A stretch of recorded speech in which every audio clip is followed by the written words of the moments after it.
Hello my dear friends, you're in the military summary channel, and in this short video we're going to discuss the most important events that took place during the previous night of the local time. We have a lot of very interesting updates, so let's start. And first let's talk about Kharkiv direction. As for Liptsy, Глубокая direction, there were almost nothing happened during the previous night, just regular clashes between Ukrainian and Russian forces. But as for Volchansk, we have a lot of very interesting updates, and the most important update is another video of the use of FAB 3000 that was published by the Russian forces. And telling the truth, according to this video, we can make a conclusion that this is the most accurate strike since the beginning of the use of this type of weapon. Once again, let's take a look at this video. FAB 3000 arrived in the southern part of Volchansk. According to the Russian sources, this was the building that the forces of 36th Marine Brigade were using as a temporary position. And I would like to point your attention that as a result of one strike, a half of the building was completely destroyed. This is there are two floors in this building, as you can see, and half of the building was completely destroyed. Once again, let's zoom in for better understanding. So this is the building that the Russians attacked, and this half, the right half of the building, was completely destroyed and erased. So very powerful strike. I can't even imagine what is going to happen with the high-rise building if such a bomb arrives, and this is the reason why the Russians still hasn't started bombing the Volchansk citadel, because the Russians first of all were trying to increase the accuracy of the bomb until 100% to be sure that if they start bombing the citadels over the entire territory of Ukraine, the Ukrainians have no chances for evacuation of their personnel.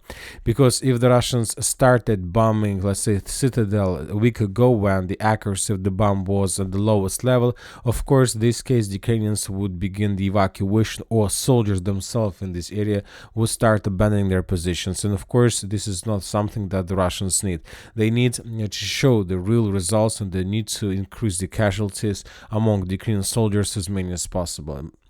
Now let's move to the eastern part of Volchansk. According to pro-Ukrainian mappers, the neutral mappers, the Ukrainians managed to improve their positions in the eastern of Volchansk and to capture this Mikhaila Kotsybitskaya street as well. So the Russians are moving back, and they're moving back closer in direction of the border with Ukraine, but there are still a lot of positions, and the Ukrainians still haven't managed to restore control over the main supply road that goes from Tikha to the eastern Volchansk itself.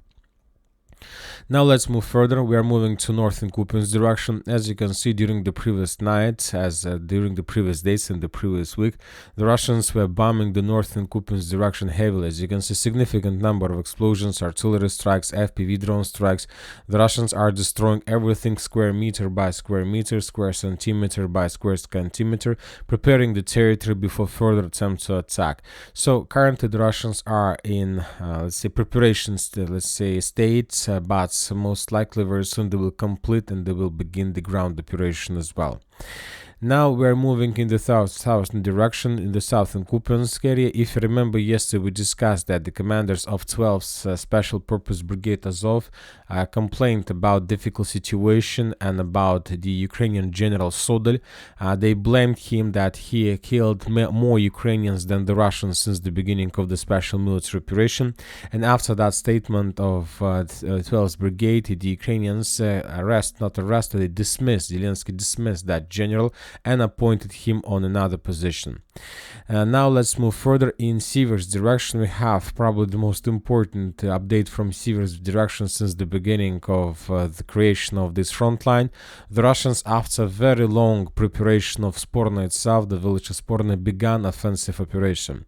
We have the video of Russian attack, but according to geolocations and according to video we received, that attack failed. Maybe that was first attempt. Anyway, this video was made by the Ukrainians.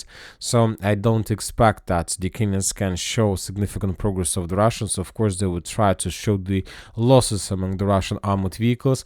And in this video, we can geolocate lots of FPV drone strikes and some explosions on mines, and most of them took place between farms and this intersection of the tree lines. So as you can see, according to this video, the Russians were attacking something like this, and one of the Russian tanks managed to reach this line, but he got on the mine and was destroyed. So anyway, we have adjusted the area and colored this territory as a contested area because very likely the Russians managed to break through this area and to capture the southeast, the farms that located in the southern part of Sporne. So for now, we'll keep as this until we get additional updates. Maybe the Russians will give us additional information today. Let's say the Ministry of Defense will provide us some details. Now let's move further in direction of Chasiv Yar. The clashes in this area still continues. Today we got the video of how the Ukrainian soldier was crossing the street, Kashovova street, from the northern part in the southern direction, which confirms that this territory still remains under Ukrainian control. And now we are moving further in direction of Toretsk. We have additional updates and first geolocations.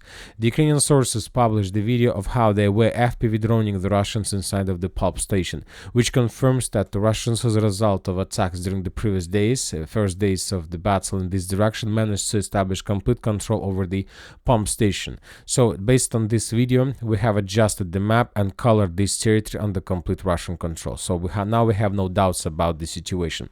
Furthermore, different mappers, pro-Ukrainian and neutral mappers, have updated their maps as well, giving additional progress to the Russian armed forces. For example, according to neutral mappers, the Russians also managed to establish complete control over these fields, to improve their positions along the railways and to capture positions along Siversk Donetsk Canal.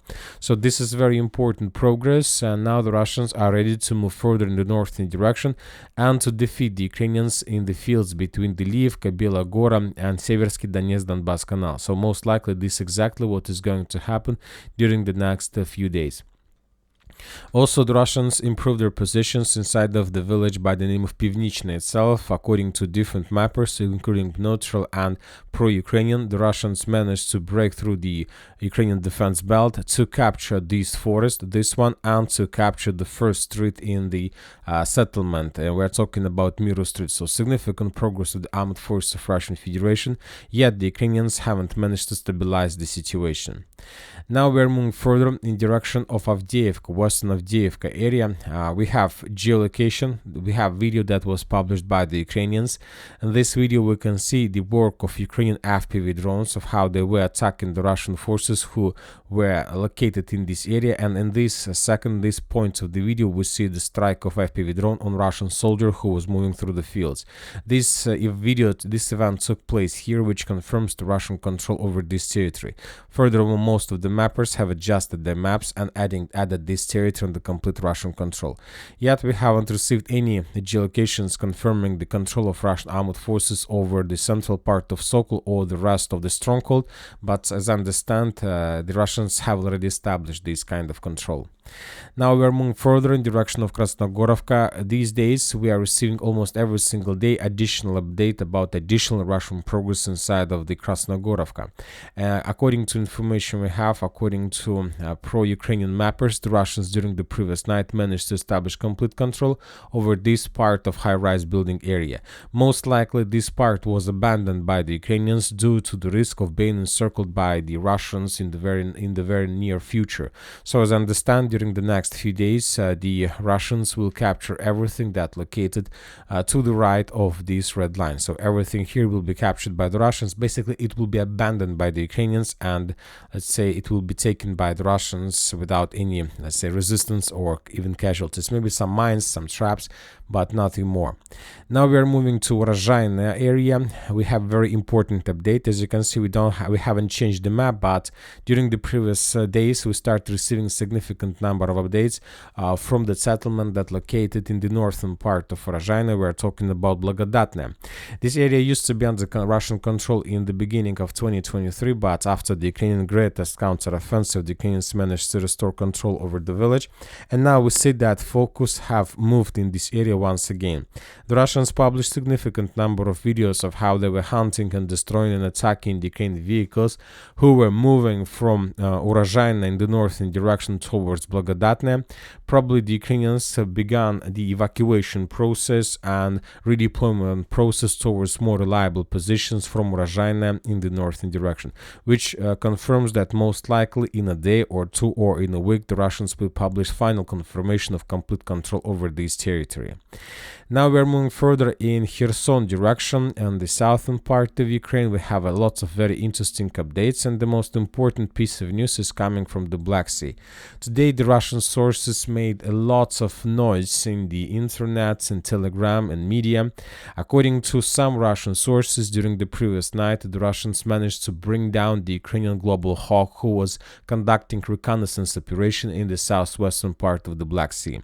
And a lot of Russian sources posted that piece of information, maybe adjusted a little bit or something like this, but later the United States of America provided their own information that nothing happened with RQ-4B Global Hawk, and after a successful reconnaissance operation the US Global Hawk drone arrived in Italy on the NATO base without any problems.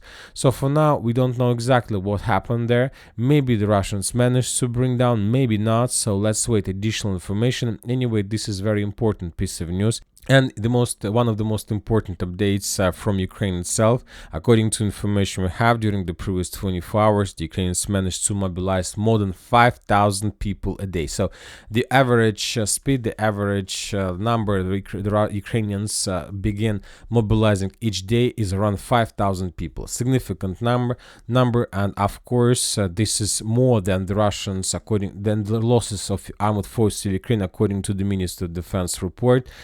Which means that Ukrainians are able not just to replace the losses of day-to-day losses, but also prepare some attack phase for possible replacement or possible offensive operation that Ukrainians, according to open source information, are planning to begin this summer. And that's it for the short video. Military Summary channel reminds we condemn any violence in the world. Thank you for watching. Subscribe to my channel, put your likes, join my Patreon, and have a good day. Bye bye.